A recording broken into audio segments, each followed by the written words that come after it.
Like going from a smoke-filled room out into the fresh air. I read those words a long time ago, and they really gave me comfort when I thought about Dad leaving his frail human body. It also really made me smile thinking about Dad going to sleep at the hospice center, barely able to breathe and barely able to move, and then waking up in heaven and going like this, and especially his shoulders, and thinking, boy, that feels good. And looking around and seeing the friends and the family that went before him, and looking over and having Mother with her hands on her hips, saying, well, what took you so long? Let me guess, you golfed 18 instead of 9, right?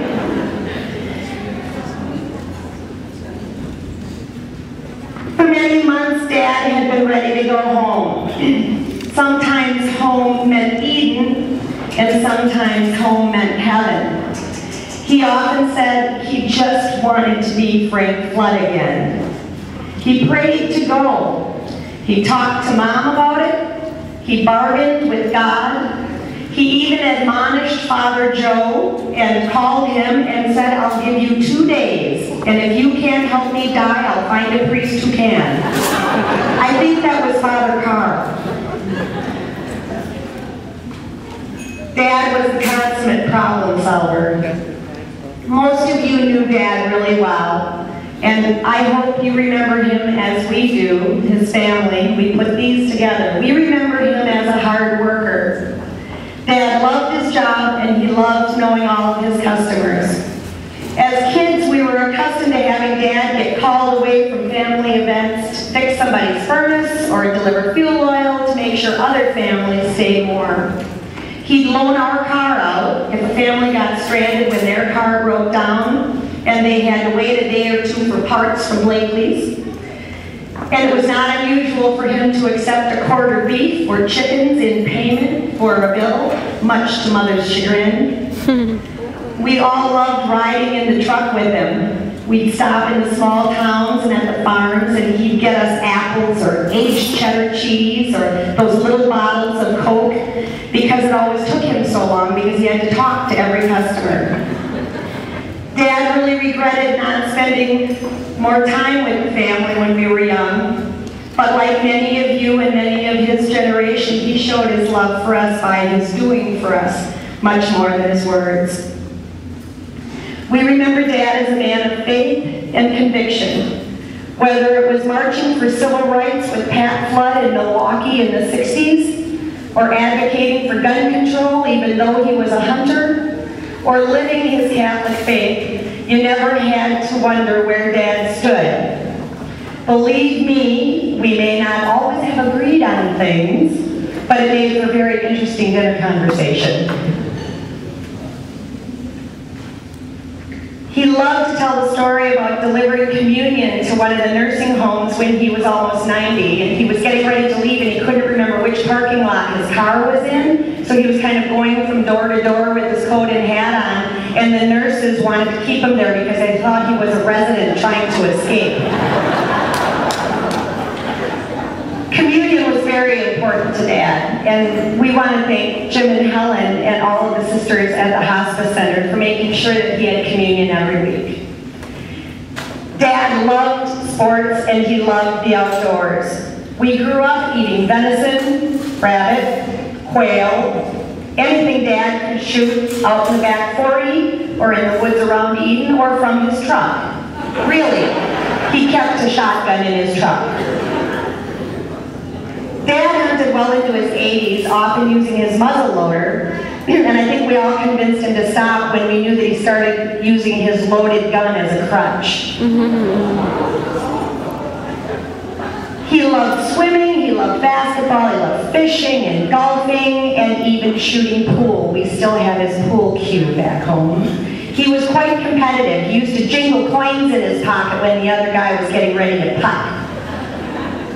Or just ask any of his card-playing buddies, especially Matt Klumpian, who was his cribbage partner right up until the end in the hospice, and Matt would be the one dealing the cards and moving the pegs. And I thought, really?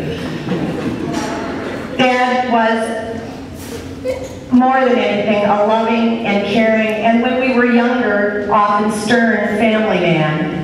He loved Mother deeply. He often said that she was the one who raised the children. He couldn't take any credit for that.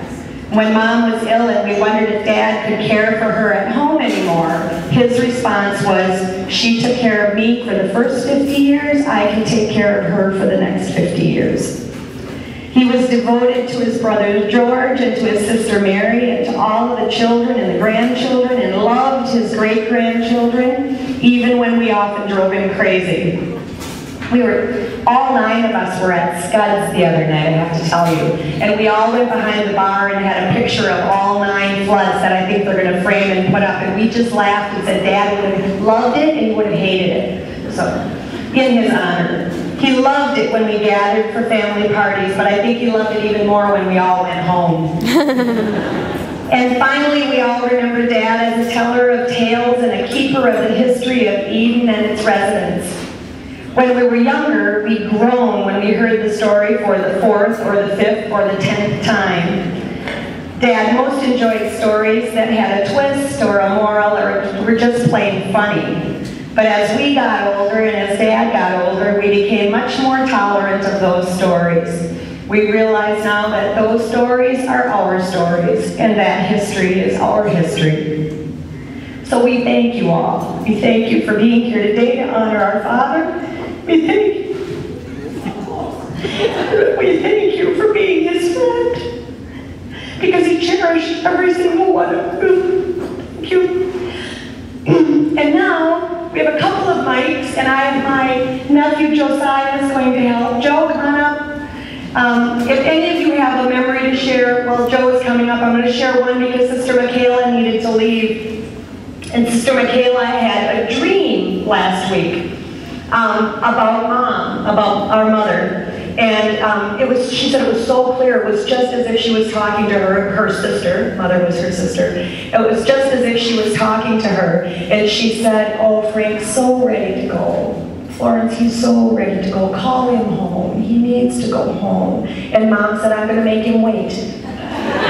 I had to wait for him for dinner when he was working. I had to wait for him when he was hunting. I had to wait for him when he was golfing. So I'm going to make him wait. And when I'm good and ready, he can come home. And she said it was the most real dream. So we are all really thrilled for Dad because we know they're dancing. And it's been a long time since they danced together. So if anybody has a memory, a story you'd like to share, we'll pass the mic. Anybody want to take a tale?